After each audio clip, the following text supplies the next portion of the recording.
ಸೇವಾ ಮಾಡ್ಕೋತ ಶಾಸ್ತ್ರ ಅಭ್ಯಾಸವನ್ನ ಮಾಡಿ ಶಾಸ್ತ್ರದಲ್ಲಿ ಪಂಡಿತನಾದ ಶಾಸ್ತ್ರದಲ್ಲಿ ಏನಪ್ಪಾ ಅಂತ ಕೇಳಿದ್ರೆ 4 ಆಶ್ರಮಗಳ ಬರ್ತಾವ. ಒಂದು ಬ್ರಹ್ಮಚಾರ್ಯ, ಒಂದು ಗಸ್ತ, ಒಂದು ವಾನಪ್ರಸ್ಥ, ಒಂದು ಸನ್ಯಾಸಿ ಅಂತ ತಿಳ್ಕೊಂಡು ಯಾವ ಹುಟ್ಟಿನ ಆರೋಗ್ಯವನ್ನೇ ಹಿಡಿದುಕೊಂಡು 25 ವರ್ಷ ಪರ್ಯಂತರವಾಗಿ ಗುರುಗಳ ಸಾನ್ನಿಧ್ಯದಲ್ಲಿ ಶಾಸ್ತ್ರ ಸಂಸ್ಕಾರವನ್ನ ಶಾಸ್ತ್ರ ಅಭ್ಯಾಸವನ್ನ ಮಾಡಿದ ನಂತರ ಗುರುಗಳು ಕೇಳ್ತಾ ಇರತ್ತಮ್ಮ, ನಿನಗೆ 25 ವಯಸ್ಸಾಯ್ತು, ನೀನು ಅಖಂಡ ಬ್ರಹ್ಮಚಾರಿಯಾಗಿ ಉಳಿತಿದ್ದಿ ಅಂದ್ರೆ ಮಠದಾಗಿರು, ನಿನ್ನ ಇರುವುದಾಗಲಿಲ್ಲ ಅಂದ್ರೆ ಹೋಗಿ ಏನ್ ಮಾಡ್ಬೇಕು ಅಂತ ಗೃಹಸ್ಥಾಶ್ರಮವನ್ನ ಸ್ವೀಕಾರ ಮಾಡಬೇಕು ಅಂತ ಈಗ ಗುರುಗಳು ಕೇಳಿದಾಗ ನಮ್ಮ ಮನಸ್ಸಿನ ಅಭಿಪ್ರಾಯವನ್ನ ನಾವು ಕೇಳಬೇಕು. ಈಗ ಗುರುಗಳ ಹತ್ತಿರ ಇದ್ದುಕೊಂಡು 25 ವಯಸ್ಸಾಯ್ತು, ಆಗ ಹೇಳಿದ್ರಲ್ಲ ಗುರುಗಳು ಶಾಸ್ತ್ರೀಜಿಯವರು, ಹಂಗ 25 ವರ್ಷ ಅಖಂಡವಾಗಿ ಗುರುಗಳ ಸೇವಾದಿ ಮಾಡ್ಯಾನ. ಆಪ್ತ ಅಂಗ ಸ್ಥಾನ ಸದ್ಭಾವಾದಿಗಳ ಸೇವಾದಿ ಮಾಡ್ಕೊಂಡು ಬಂದ. ಅವಾಗ ಏನ್ ಮಾಡಿದ ಅಂತ ಕೇಳಿದ್ರೆ 25 ವಯಸ್ಸಾದ ನಂತರ ಮನಸ್ಸು ಚಂಚಲ ಆಯ್ತು, ಆ ಮೊದಲಿನ ವೃತ್ತಿ ಉಳಿಲಿಲ್ಲ, ಮದುವೆ ಆಗಬೇಕು ಅಂತ ಇಚ್ಛಾಯಿತು. ಆಯ್ತು ಅಂತ ತಿಳ್ಕೊಂಡು ಗುರುಗಳಿಗೆ ಸ್ಪಷ್ಟವಾಗಿ ಹೇಳಿದ.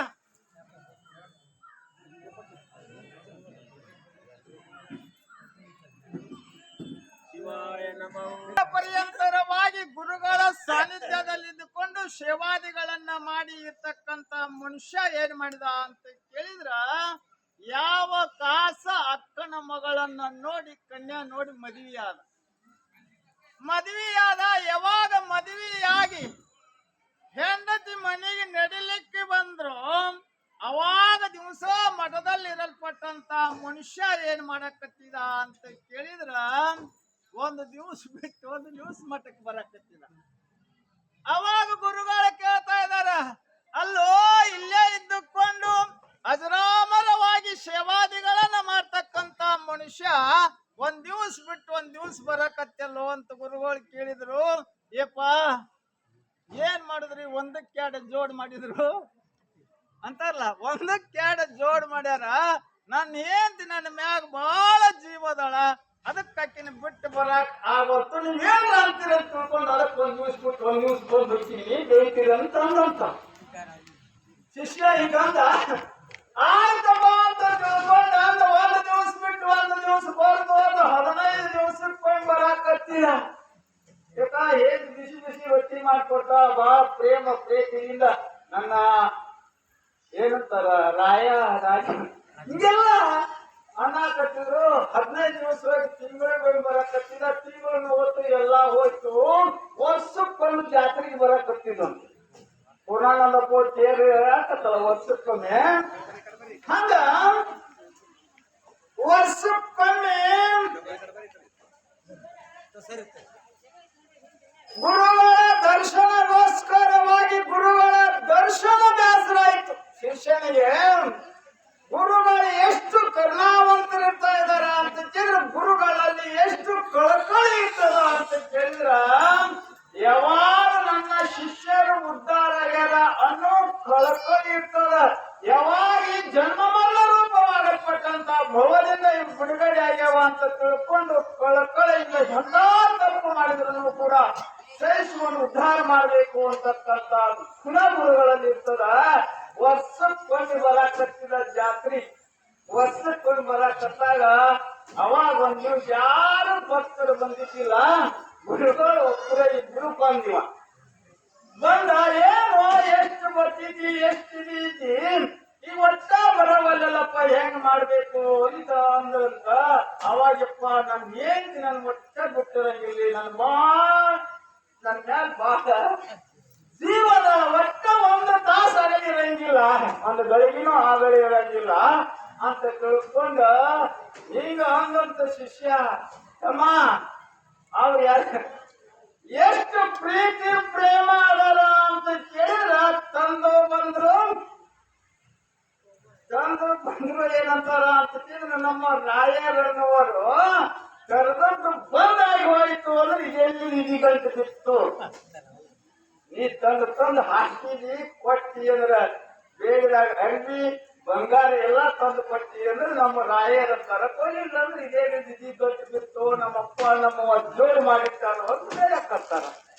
ಹೀಗಾಗಿ ಅದಕ್ಕಲ್ಲ ನೋಡಪ್ಪ, ಎಲ್ಲರೂ ಶಾಶ್ವತವಾಗಲ್ಪಟ್ಟಂತವರಲ್ಲ, ನಿನ್ನ ಮ್ಯಾಲ ಬಹಳ ಪ್ರೇಮ ಪ್ರೀತಿ ಐತಿ ಅನ್ನೋದು ಗೊತ್ತಿತ್ತು ಅಂದ್ರ ನಾವೊಂದು ಇದನ್ನ ಹೇಳ್ತಾ ಇದೀನಿ. ಆ ತರ ಮಾಡಿ ಒಂದು ಏನ್ ಹೇಳಿದ್ದಾರೆ ಹೇಳಿದ್ರಲ್ಲ, ಯೋಗ ಸಾಧನ ಸಿದ್ಧಿ ಮಾಡ್ಕೊಂಡಿದ್ರು ಅಂತ ತಿಳ್ಕೊಂಡ ಹಂಗ ನಿನ್ನ ಯೋಗದಿಂದ ಪ್ರಾಣಾಯಾಮದಿಂದ ನಿನ್ನ ಉಸಿರಾಟವನ್ನು ನಿಲ್ಲಿಸ್ಬಿಡು. ನಿನ್ನ ತಂದೆ ತಾಯಿ ಬಂಧು ಬಳಗ ನಿನ್ ಹೆಂಡತಿ ಎಷ್ಟು ಪ್ರೇಮದ ಅನ್ನೋದು ನಿನಗೆ ಗೊತ್ತಾಗ್ತದ ಅಂತ ತಿಳ್ಕೊಂಡು ಅಂದ್ರು. ಒಂದ್ ದಿವಸ ಹಂಗ ಮಾಡಿದಾಗ ಪ್ರಾಣ ಹೋಗಿದ್ರು. ವಯಸ್ಸು ನಿನ್ನ ಮಕ್ಕಳಾಗಿಲ್ಲ, ಮರಿಯಾಗಿಲ್ಲ, ಹೊಸದಾಗಿ ಆಗೋ ನಡ್ಯಾಕ್ ಮುಂತಾಳಿ ಹೆಂಡತಿ. ಹೀಗಾಗಿ ಜೀವ ಹೋಗಾಗ ಬಿಟ್ಟು ಅವಾಗ ತಂದೆ ತಾಯಿ ಒಬ್ಬ ಮಗ ಇಷ್ಟು ದಿವಸ 25 ವರ್ಷ ಪರ್ಯಂತರವಾಗಿ ಮಕ್ಕಳಾಗಿದ್ದ, ಅಲ್ಲೇ ಬಿಟ್ಟಿದ್ದು ನನ್ನ ಮಗನ ಉಳಿತಿದ್ದ.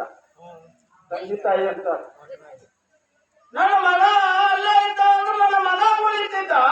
ತಗೊಂಡ ಜೋಡ್ ಮಾಡುತ್ತಿದ್ದ, ನನ್ನ ಮಗ ಸತ್ತೋದ ಅಂತ ತಿಳ್ಕೊಂಡು ನಾವು ಬಡ್ಬಡ್ಕೊಂಡು ತಂದೆ ತಾಯಿ ಅಳ್ತಾಳ, ಗಂಗತಿ ಅಳ್ತಾರ. ಎಲ್ಲರೂ ಅಳ್ಳಾಕತ್ತಿದ್ರು. ಅಳ್ಳಾಕತ್ತಿದಾಗ ಎಲ್ಲರೂ ಗುರುಗಳಿಗೆ ಸುದ್ದಿ ಮುಟ್ಟಿದ್ರು. ಗುರುಗಳಿಗೆ ಹೋಗಿ ಸುದ್ದಿ ಮುಟ್ಟಿಯಪ್ಪ, ನಿಮ್ ಶಿಷ್ಯ ಇವತ್ತ ತೀರ್ಕೊಂಡ. ಏನಾಗಿತ್ತು, ಏನು ಹಾರ್ಟ್ ಆಯ್ತು ಏನಾಯ್ತು ತೀರ್ಕೊಂಡ ಗೊತ್ತಿತ್ತು ಗುರುಗಳಿಗೆ. ಆಯ್ತು ಅಂತ ತಿಳ್ಕೊಂಡು ಕೊನೆ ಕಾಲಕ್ಕರ ಯಾಕವಲ್ಲಪ್ಪ, ನನ್ನ ಶಿಷ್ಯನಿಗೆ ದರ್ಶನವನ್ನು ಕೊಟ್ಟು ಬರಬೇಕು ಅಂತ ತಿಳ್ಕೊಂಡ ಗುರುಗಳು ಬಂದರಂತ ಮನೆಗೆ, ಶಿಷ್ಯನ ಮನೆಗೆ. ಶಿಷ್ಯ ಮಕ್ಕೊಂಡಿದ್ದ ಎಲ್ಲಾ ಹುಲ್ಲಿನ ಮಾಡಿ ಹಾಕ್ಯಾರ. ಏನ್ ಕೇಳ್ತಾಳ ಹೆಂಡ್ರ ತಂದೆ ತಾಯಿ ಹೇಳ್ತಾರ. ಎಲ್ಲಾ ಹಾಳಾಕತ್ತಿದ್ರು, ಬೀಗರು ಬಿದ್ರು ಎಲ್ಲಾ ಬಂದಾರ. ಅವಾಗ ಗುರುಗಳು ಬಂದ್ರು. ಮಂದಿ ನೋಡಿನದೇ ಅಪ್ಪೋರ್ ಬಂದ್ರು. ಸರಿ ಸರಿ ಸರಿ ಸರಿ ಸರಿ ಎಲ್ಲಾರು ಸರಿದ್ರು. ಸರಿಸಿ ಅವಾಗ ಗುರುಗಳು ಹೇಳಿದ್ರಂತ, ಯಾಕಂದ್ರೆ ಹೇಳಿದ ಅವನ ಆಯುಷ್ಯ ಅಷ್ಟಿತ್ತು. ಪರಮಾತ್ಮನಿಂದ ಅವನ ಆಯುಷ್ಯ ಅಷ್ಟು ಬಂದು ಕಳಿಸಿದಾನ. ಈ ಮಣಿ ಋಣ ತೀರೇದ ಅವ್ನ ಕೊಗೆ ನಾವು ಹೋಗಿ ಮಣ್ಣು ಕೊಟ್ಟು ಬಿಡ್ರಿ ಅಂದ್ರು. ಅನಾಣ ತಂದೆ ತಾಯಿ ಸಿಟ್ಟು ಬಂತು. ಅವಾಗ ಗುರುಗಳು ಅಂದ್ರೆ ನಾವೊಂದು ವಿಚಾರ ಹೇಳ್ತೀನಿ, ಹೆಂಗ್ ಮಾಡ್ತೀರಿ ಮಾಡಿ ಬದುಕ್ತಾನ. ಬದುಕ್ತಾನ. ಏನ್ ಮಾಡ್ಬೇಕು? ತಮ್ಮ ಜೋಗಿ ಒಳಗಿಂದ ಒಂದು ಚೀಟ್ ತಗೋರು. ಚೀಟ್ ತೆಗೆದು ಒಂದು ಗ್ಲಾಸ್ ನೀರ್ ತಗೊಂಡ್ರಿ ಅಂತ ಕಳಿಸಿದ್ರು. ಆ ನೀರಿನೊಳಗೆ ಆ ಪೌಡರ್ ಹಾಕಿದ್ರು. ಪೌಡರ್ ಹಿಂಗೆಲ್ಲ ಅಗಸೇರಿ ಕೊಟ್ಟು ಯಾರು ಕುಡಿತೀರಿ ಅವ್ರು ಸಾಯ್ತಾರ, ನಿಮ್ ಮಗ ಬದುಕ್ತಾನೆ. ನೀ ಹಿರೇ ಮನುಷ್ಯಪ್ಪ, ವಯಸ್ಸಾಗೈತಿ ತಂದಿದಿ, ನಿನ್ನಿಂದ ವಯಸ್ಸಿನ ಮಗ ಮಾಡ್ತಾನ. ಏನಪ್ಪ ಕುಡಿ ಅಂತ ತಿಳ್ಕೊಂಡಂಗ ಕುಡಿತೀರೇನ? ಮತ್ತೆ ಎಷ್ಟು ಪ್ರೇಮ್ ತೋರಿಸ್ತಿರಲ್ಲ. ಒಂದ ಏಪ್ಪ ನನ್ನ ಕೈಲಿಂದ ಆಗುದಿಲ್ಲ. ಅವಾಗ ತಾಯಿ ಇಷ್ಟೆಲ್ಲ ನಿಂದು ವಯಸ್ಸಾಗತ್ತೆ, 70 ವಯಸ್ಸಾಗತ್ತೆ, ಇನ್ನೂ ಈ ತರ ಏನ್ ಮಾಡಾಕಿದಿ? ನೀರ ಕುಡಿ, ನಿನ್ನ ಮಗ ಬದುಕ್ತಾನೆ, ನಿನ್ನ ವಂಶ ಬಾಳುತ್ತದ ಅಂತ ತಿಳ್ಕೊಂಡ ತಾಯಿ ಮುಂದ ಓದಿ ಹಿಡಿದ್ರು. ಹಿಡ್ದಾಗ ತಾಯಿನೂ ಕೂಡ ಏನಾಗ್ಲಿಲ್ಲ ಅಂತ ಕೇಳಿದ್ರೆ ಒಪ್ಪಲಿಲ್ಲ. ಲಾಸ್ಟ್ ಬಾಳ ಜೀವ ಮಾಡ್ತಾಳ ನನ್ ಹೇಳ್ತಿರ್ತಿಲ್ಲ. ನೋಡವ ಗಂಡನ ಮುಂದೆ ನಿನ್ನ ಮುತ್ತ ಸಾವು ಬರ್ತಾನೆ, ನಿನಗೆ ಸ್ವರ್ಗ ಪ್ರಾಪ್ತಿ ಆಗ್ತದೆ. ನೀ ಕುಡಿದಿ ಅಂದ್ರ ಕುಡಿ ತಂಗಿ ಅಂತ ತಿಳ್ಕೊಂಡು ಅಂತ ಹೋಗ್ಯಾನ. ಆಟ ಇನ್ನೊಂದು ಮದುವೆ ಆಗ ನಾ ಬದುಕ್ತೇನೆ. ನನ್ನ ಮಕ್ಕಳೆಲ್ಲ ಮರಿಲಿಲ್ಲ. ಇನ್ನೊಂದು ವಯಸ್ಸಾದ ಹೋಗ್ಯಾನ. ಆದ್ರೆ ನಾ ಮತ್ತೊಂದು ಮದುವೆ ಆಗಿ ಬದುಕಲಿಕ್ಕೆ ನನಗೆ ಇನ್ನೂ ಇದು ಹೋದ. ನಾನು ಒಲ್ರಿ ಅಂತಂದ್ರು. ಯಾರೊಬ್ಬರು ಕುಡಿಲಿಕ್ಕೆ ಒಪ್ಪಲಿಲ್ಲ. ಗುರುಗಳು ಅಂದ್ರಂತ, ಹಂಗಾರೆ ಯಾಕೆ ಹೋಗಲಕ್ಕ? 25 ವರ್ಷ ಪರ್ಯಂತರವಾಗಿ ನಿರಂತರವಾಗಿ ನನ್ನ ಸೇವಾದಿಗಳನ್ನ ಮಾಡ್ಯಾನ. ನನ್ನ ಶಿಷ್ಯನಿಗೋಸ್ಕರವಾಗಿ ಯಾಕೆ ಹೋಗಲಕ್ಕ? ನಾ ಸತ್ರ ಚಿಂತಿಲ್ಲ, ನಾನು ಕುಡಿತೀನಿ ಅಂದ್ರಂತ ಗುರುಗಳು. ಅವಾಗ ಗುರುಗಳು ಹಿಂಗಂದ್ರು. ಗುರುಗಳು ಅಂತಾರ, ಅಲ್ಲೇ ಭಾವ ಮಕ್ಕಳಿಲ್ಲ ಮರಿಲ್ಲ, ತೋರ್ಸುದಾಮ ಅಳುವುದಿಲ್ಲ ಕರೆಯೋದಿಲ್ಲ.